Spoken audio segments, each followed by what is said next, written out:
Hello and welcome to Organising a One Name Study. My name is Julie Goucher. I've been a guild member since 2002 and registered at that point one name, which was for the surname of Orlando. I've been researching my family history though since the late 1980s. I joined the Guild Committee in 2015 and spent the first 4 years of my time on committee as a secretary. I stood down this year as secretary and moved to the education officer's role. I'm also the tutor for the Pharos introduction course into One-Name Studies. The purpose of this presentation here, which I'm hoping is not going to be too long, is that this is to accompany the August edition of Family Tree magazine, where we continue the Surname series for this year. The article in the August edition is going to be developing a study and organising it. It's a lot more than I can possibly write in 400 words, hence the video. So this is going to be what I will hope will be a short presentation to give you some ideas, some thoughts, and working on how you can develop your study and organise it, and perhaps some considerations that you need to think about. So in the back of the Ask for One Name study, which is published by the Guild, there is a chart which talks about the different stages and recommendations that should be undertaken when doing a study. In the Introduction to One Name Studies course, a similar chart exists, which I have expanded. And this presentation is loosely based on that, and this is just to give you some basic thoughts around how you can make best use of your time and to things that you should be considering, or I would hope you would be considering, as you make your first stabs at your own one name study. So the Guild have the 7 Pillars of Wisdom. It's a booklet or a book. As you can see, there's an ISBN number there. And this is what we call the 7 Pillars. You do not need to start at collect and work all the way systematically through to preserve. You can whiz up and down in that manner if you choose. You may decide to collect and then just publish. You may choose to analyse and then publish. There are no right or wrong reasons. And over the next couple of months, you'll see where I've used these pillars and I've started at a different point. Or I've started at collect and I've instantly published, and there'll be some examples, and those will appear on my own blog, which is anglersrest.net. So it just gives you a sense, but there is no right or wrong way to work with the pillars, and the pillars are, it gives you a guidance on the best ways of doing a study. But as any guild member will tell you, no two studies are the same. There are lots of similarities, but there are always differences. I have 2 studies and they have lots of similarities, but they also have some huge differences. So as I will tell any student on the introduction course, think about the aims of your study. What do you want to achieve? And what do those aims for the public, and are they different to your personal aims? Now, my aims are completely different. I will tell you what my aims are, but there is no right or wrong way. So my aim is to have my entire study online at my website. My website is hosted on the Guild platform as part of the members website project, and we will come to explain what that is a bit later on. That is my aim. It's also an aim for the public because I want people to be able to see my study, to know it exists, and in doing so will encourage them to reach out to me, email me, write to me, and perhaps share information or correct me if I've got anything wrong. I also want my material to be on a website because it will enable it to be preserved as part of the members website project, which means that when I eventually join my ancestors, my study will continue to be out there and available to other people. A research plan is not really a surprising thing. Have a plan, devise a plan. Now your plan may change over time. This is your personal plan. I had a plan at the beginning of the year that I was going to spend a lot of time digitising, but halfway through the year and I haven't achieved very much. So plans can change all the time. Create a research log. record negative and positive searches. And a negative search can tell you just as much as a positive search. And date every page. And even if you're writing and you turn the page, date it again.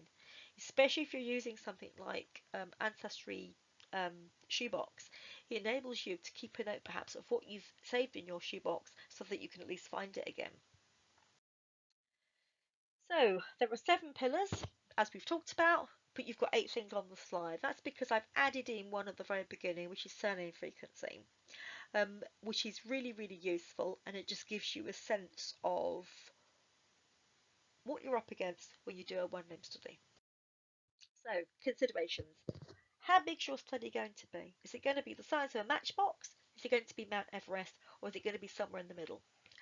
And that will depend on perception. It will also depend on where you're looking. Guild members commit to doing at least 2 things. There are 5 principles which are on the Guild website. The Guild website is one-name.org.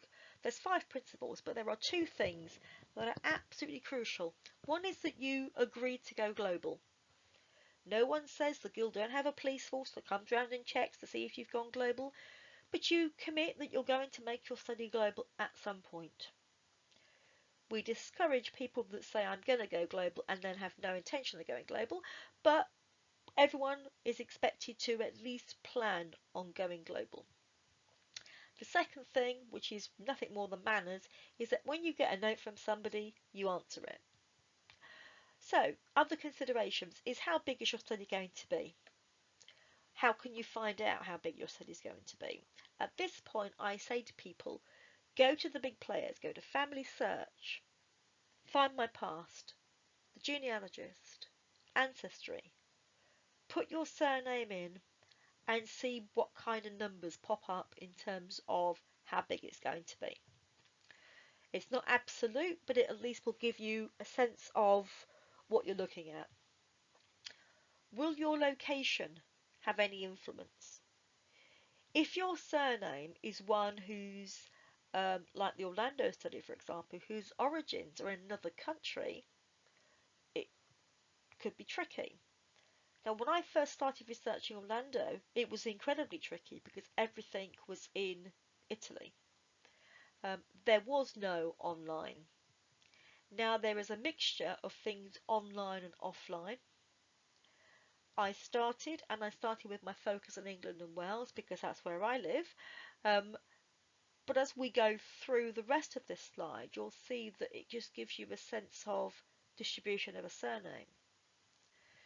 So distribution of a surname, how important is that? And what drives that? There used to be a really great site online called World Profiler. It was run by one of the universities here in England.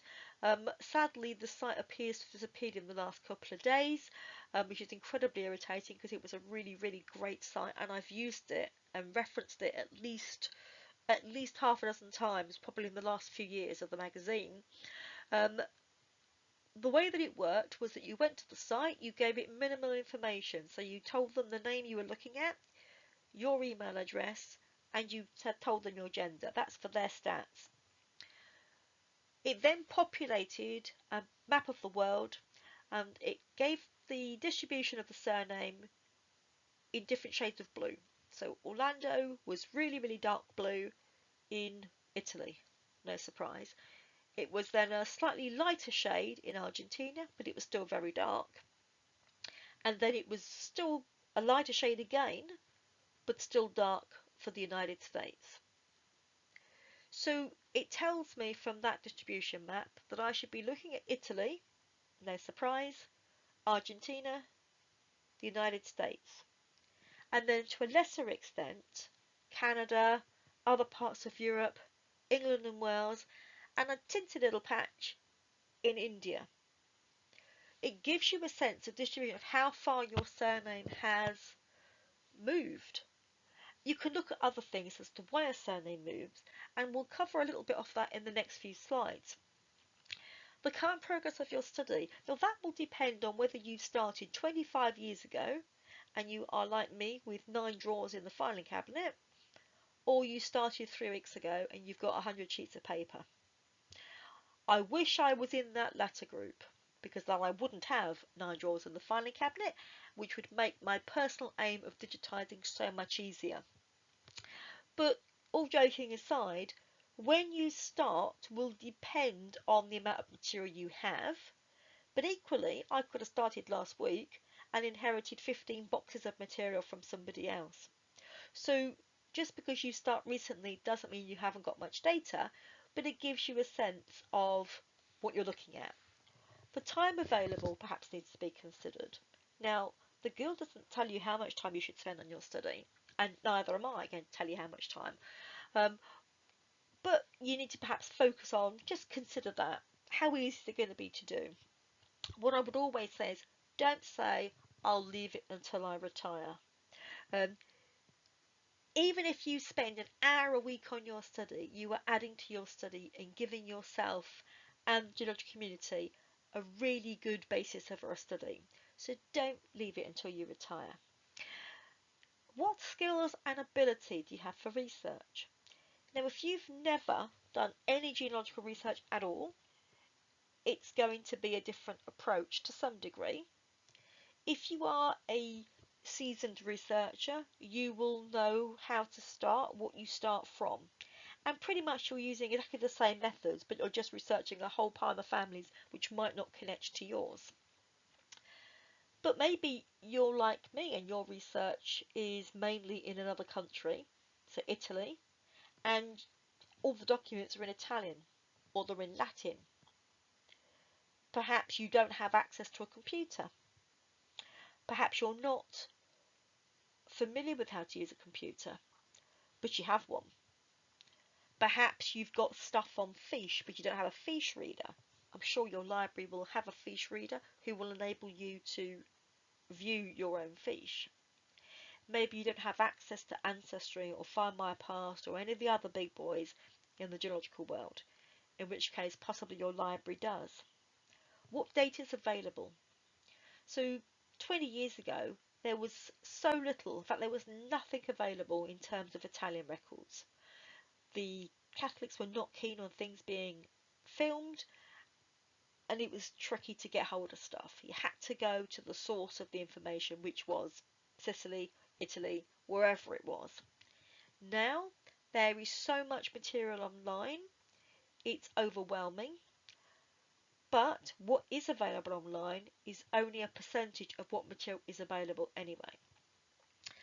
So think of all those considerations and how that might influence your study, but do not be put off by the fact that it's a large surname study and there's just you. There are lots of guild members who are doing really great work on studies that are actually quite large. So Kemp and Gray are both registered studies with the Guild. Howes is a registered study. Butcher is, because I registered that. Orlando is. They're both really large studies. They're both the Mount Everest size, but they're both in a different way. So what I would say is just go for it, because actually starting, once you've started, it's easy. It's just getting going that's the tricky bit. Data collection. Now, when the Guild first formed, there was no online. So the Guild formed in 1979. We're celebrating our 40th anniversary, and those of you that are familiar with Family Tree magazine will have known that earlier this year, in the April edition, which came out in March, there was a surname research guide that I wrote on behalf of the Guild, which was a lot of fun to write about a one name study. That magazine is still available, I understand, both as a print version and as a digital download. I'm sad and have both versions, but it was a great booklet to write. I really enjoyed it, but it made me think as I was writing it how the world has changed from a geological perspective.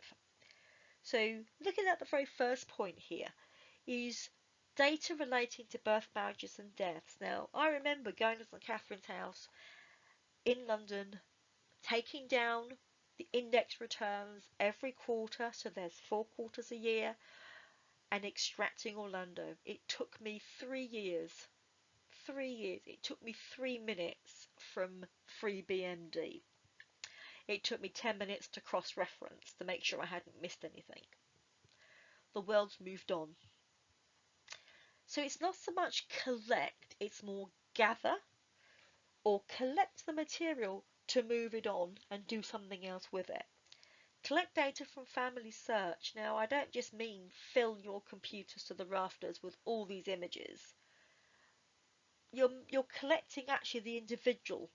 You're noting the individual down and building up, I would hope, families. That's what I like to do, and I'm looking at my own study, and I will share that with you as we go forward. But you're collecting the information as opposed to physically collecting the material. I'm not suggesting that you fill your computer with every census image possible for your surname, although you may choose to extract some.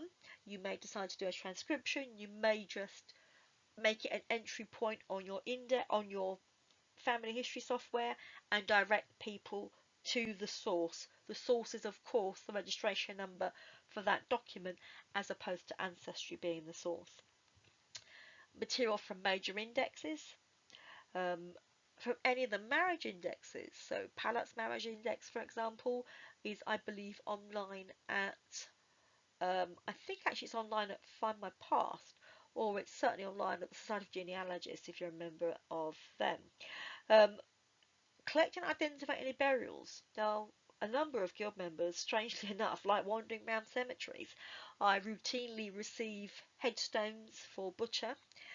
Equally, I routinely send other people headstones for their study, or a picture of them at least.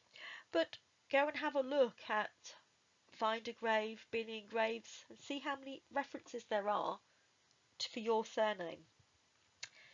We've all done it. We reach for a book and we turn to the index and we see if there's any reference to our own surnames. If there is, we scribble it down on a piece of paper, you make a note of the citation, and you add it to your database. That's a good example of collection data, and one day you will do something with that data. You'll find out a bit more about them. And there's lots of other places that you can find data collection.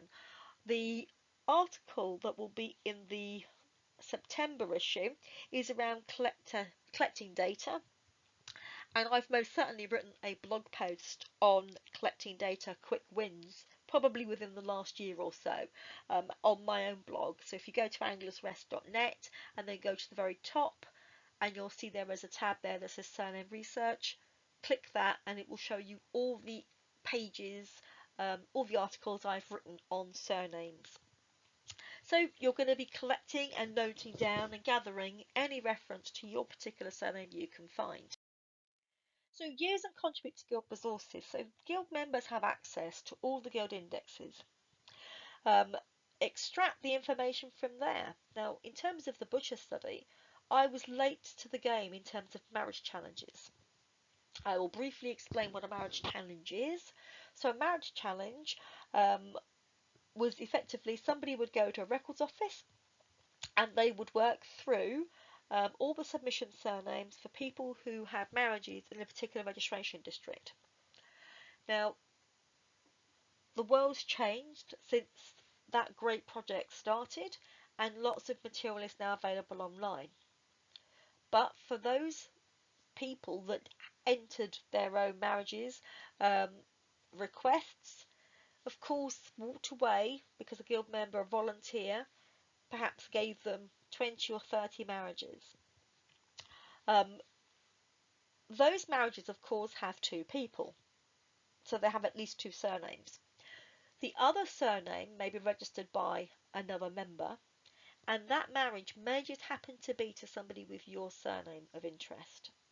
So to give you an example, there are quite a few Butcher Howes marriages.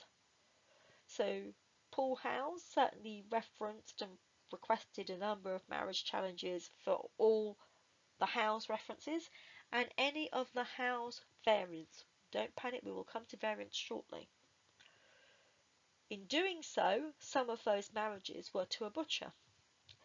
those are in the index. That means I can go to the Guild index, I can extract the information, I can reach out to Paul, we can share information and swap, which in fact we do on a fairly regular basis. And in fact I do with a number of Guild members on a fairly regular basis. That works if you have quite a popular surname, but equally it works if you haven't got a popular surname and there is someone with a connection to a marriage and you have that link between studies.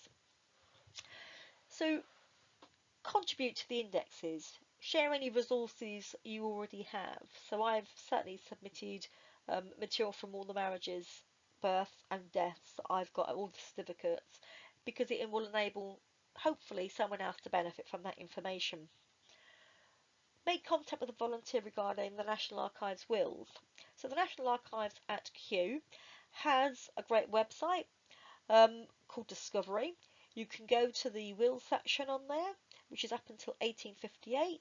You can do a search for your surname and you can download it into a spreadsheet. For Butcher, there was 453 wills. The volunteer in question was super and sent me all 453 wills and saved me paying £3.50 each.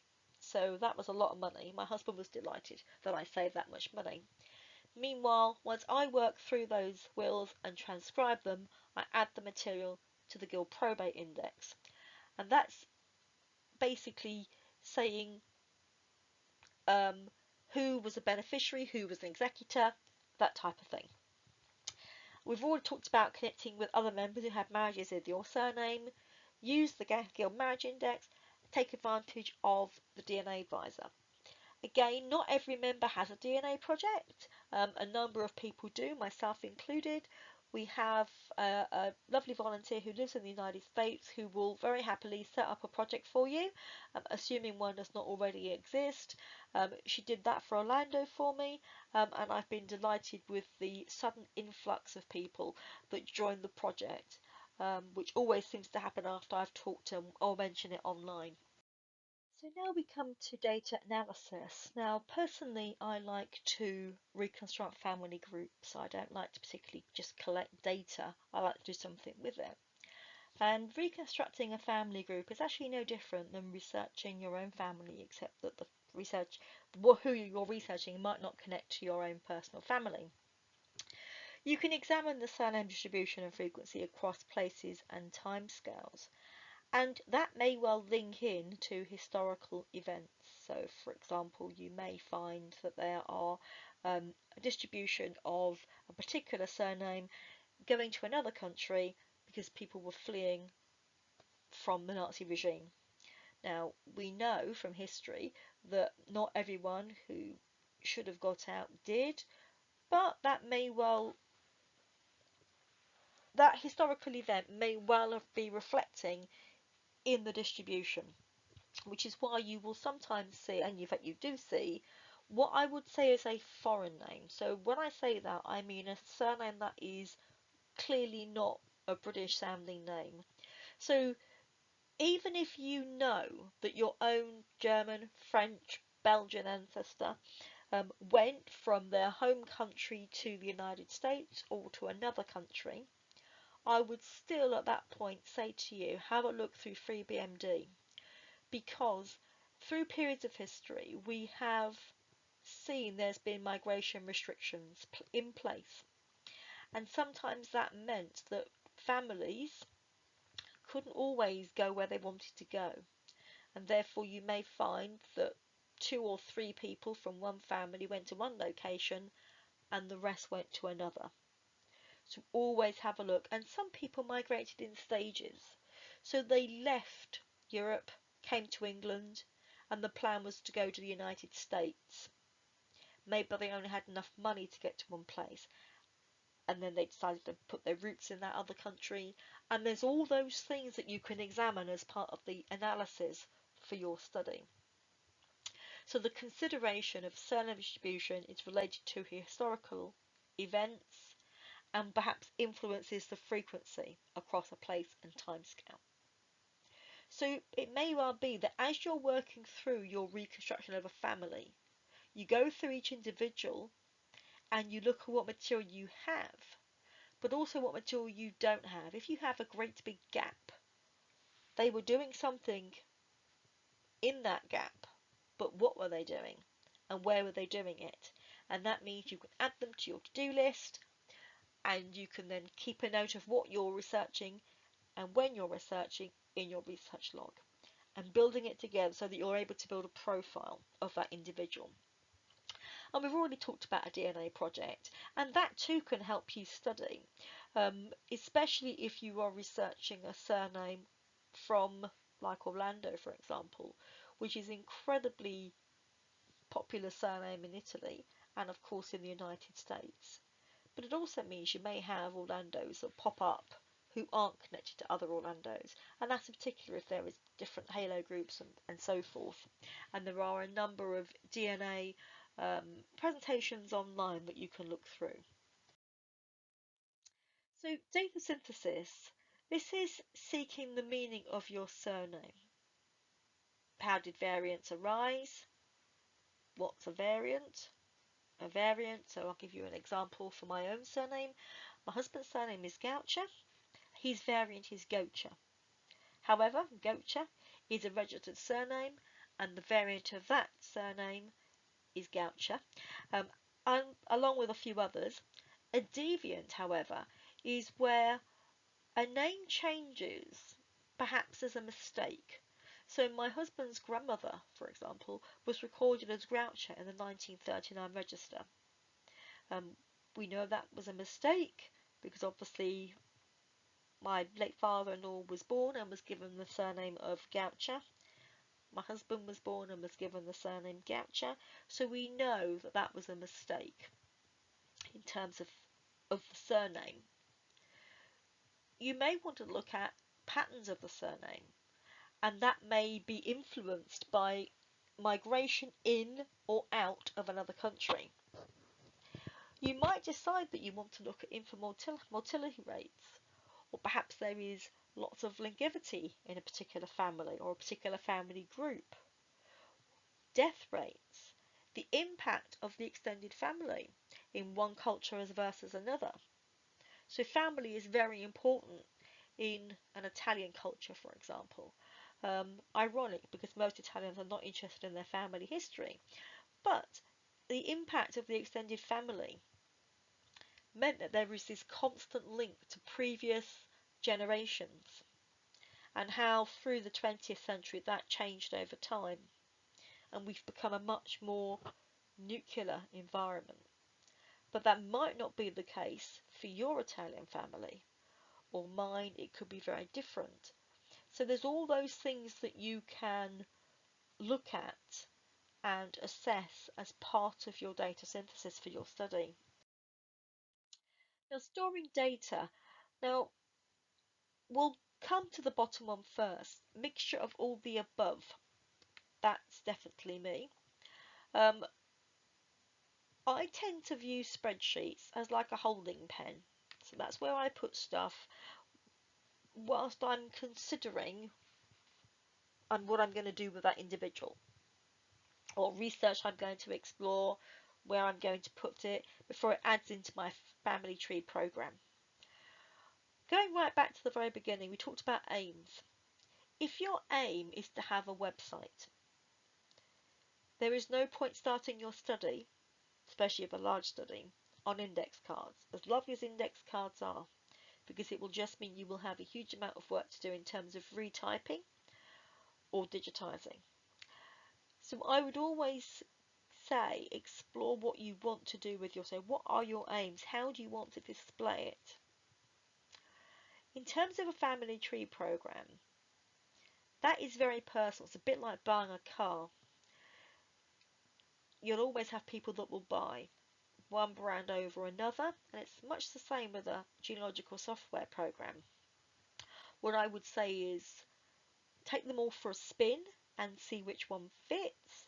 Perhaps you use a Mac, in which case the amount of material software available in terms of programs is much more limited, and you really probably only have two, which is a choice of Reunion or Roots Magic. I personally use Roots Magic. I don't have a Mac, but I use Roots Magic. The other main ones are Family Historian or Legacy. There are a number of helpful Facebook groups and YouTube presentations with regard to software and using it. Certainly the Legacy has, Tessa Keogh has a number of Legacy videos on her channel on YouTube called Tessa Watch. She uses Legacy for her one name study. Equally, there's a number that use Family Historian. The main thing here is that whatever software you decide to go with is that you maintain it and update it as an update comes out, and you have the ability to extract a GEDCOM, and that GEDCOM can be used to create your website, especially if you are going to use TNG as part of the members website project. Publicize and publish your one name study. Absolutely, in as many places as possible. Members of the Guild who join and register a surname get a profile page. That's effectively your landing page. There are some great ones out there. The site for Baldacchino is fabulous. Have a look at that surname profile and see what material is housed on there. The Orlando profile, for example, has pictures, it has some maps on it, it has a whole presentation, in fact, on it. So you can do, you're only limited by your imagination by what you could put on a profile page. Join the members website project, create a blog, publish articles, newsletter, archive it with the Guild library. You can do all of those things. Part of the members website project, there is a provision that some people have opted for, which is TNG on the back of a blogging platform, and that works for some, and there are some really good examples out there. Off the top of my head, the Heenan site uses that method, as does the Caldecott site, so it is most certainly worth having a look to see. There are other people who use HTML sites, and again, that's absolutely fine. And there are again some great sites that are built in HTML. The important thing is that the study is publicised, it's published, and it's preserved. You can present about your one name study, and I've presented quite a lot about the Orlando study. Equally, I've written about the study, including an article back in 2017 for Family Tree magazine. We've already talked about a DNA project. Create a Facebook group or page. I personally would opt for a group because you will find people will be more inclined to share material. And we've already talked about the Guild website and the profile. And I would say, if you're registering a surname, a profile page might start off at the very beginning with not much on it. But you can add things to it as time goes on. You can update it as much as you want. You can update it every day if you wish to, and it's the same with your website and the members website project. You can update that as often as you wish. Preserving your study. So as I said, consider using the members website project, which is a fantastic resource. It means that you can preserve, publish, share your material on your study at no cost to you apart from a TNG license if you opt for that method. The Guild offer this as a member benefit, and this is all done by volunteers. We don't have any paid staff, so it's a really, really great resource. Digitise your material, deposit it in the Guild library. Other organisations consider using all of those examples. That's what my plan is to make sure that there is a copy with the Society of Genealogists, some in the Guild library, and my material is available from a members website project. Because importantly, you might want to consider what happens to your work when you cannot undertake your study. I would hate to think that anyone's work would end up in the bin or a recycling bin. Sadly, it does happen, and more often than you might think, and I think it is tragic. And that's why the Members Website Project is so powerful and so great, because it does give members an opportunity to preserve the material and make sure that once they have been able to stop working on their study, it is preserved for the future. So we've reached the end of the presentation. The image that you can see there at the very bottom is the Surname Research Guide, which was published in the Family Tree magazine, the April edition, which came out in March this year. It was a lot of fun to write that on behalf of the Guild, and I hope those of you that have seen it enjoyed reading it. It is certainly still available from the magazine themselves with that edition, and it's also available as a digital download magazine. So if you want to talk to me about the Guild, the presentation, the introduction to One Name Studies Faros course, you're more than welcome to do so. You can email julie.goucher@one-name.org. Then you can also reach out to Faros Tutors and speak to Helen, who is the owner and managing director of Faros Tutors. Or, of course, if you have a guild-specific inquiry and you don't want to write to me, then you can write to guild@one-name.org. I hope you have found this presentation useful to listen to as you read the August edition of the magazine. I hope to see some of you either as guild members and or on the Faros course in the future. Thank you so much for listening and good luck with your research. Bye bye for now.